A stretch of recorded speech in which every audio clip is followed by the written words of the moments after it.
While he may no longer formally carry the title of Dark Lord of the Sith, Maul, Shadow Lord, is proving that the former apprentice to Darth Sidious still respects some of their most essential dark side rules and traditions. Thus far in Shadow Lord, we have been shown a version of Maul who continues to operate outside the established Sith hierarchy, having been rejected by Darth Sidious during the Clone Wars despite his revival. In the wake of his apparent demise post-Phantom Menace, Maul was first replaced by Count Dooku during the Clone Wars, and now by Darth Vader during the Age of the Empire. Palpatine and Vader are the true Dark Lords of the Sith, while Maul remains a rival in the shadows whom the Emperor very much wants dead. All that being said, Maul's attempts to gain an apprentice of his own in Shadow Lord have confirmed that he still very much operates like a Sith Lord, even if he no longer holds the official title. Maul may no longer be a Sith Lord, but he's still holding to classic traditions.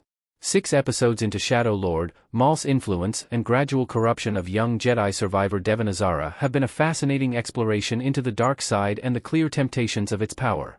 Not only is Maul presenting the dark side as a path to survival and renewed purpose, but he's also presenting himself as a key ally against the Empire. However, Devon is still resistant and even took half of Maul's double-bladed lightsaber to engage him in a duel in Shadow Lord Episode 3, a conflict that Maul used to push her further into the dark. Case in point, Devon briefly tapped into the dark side in her anger by the duel's end before Maul ultimately let her go, as he's clearly playing the long game. What's incredibly telling is Maul's reaction in Shadow Lord Episode 5 when questioned by his Mandalorian Lieutenant Rook Cast about staying on Janix despite the Empire's arrival, as she can't understand why he'd stay for Devon after she tried to kill him. An admirable attempt, she will make an excellent apprentice. Maul's appreciation and respect for Devon's attempt at killing him align perfectly with classic Sith doctrine. After all, Sith apprentices are expected, and even encouraged, to eventually challenge and overthrow their masters in the Star Wars canon. It's how they become the master themselves with their own apprentice, thereby continuing the classic rule of 2 established by Darth Bane.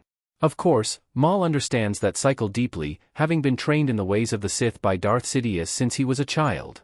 He may no longer be an official Sith, but he's naturally still operating like one. Likewise, it stands to reason that Devon will be trained the same way if Maul is indeed given the opportunity. Does Maul want to fully replace Darth Sidious as a new Sith Lord? Custom image by Yider Chacon. All of this also brings up questions about Maul's ultimate endgame. We know Maul is very much focused on rebuilding his power base and seeking revenge on everyone who betrayed him. Naturally, Darth Sidious is at the top of Maul's list, but what then? If Maul were to kill Darth Sidious and Vader as he wants, would he then want to replace Palpatine and become Darth Maul once more? One has to wonder if Maul has even thought that far ahead beyond vengeance, or even if he'd even want to become a Dark Lord of the Sith again.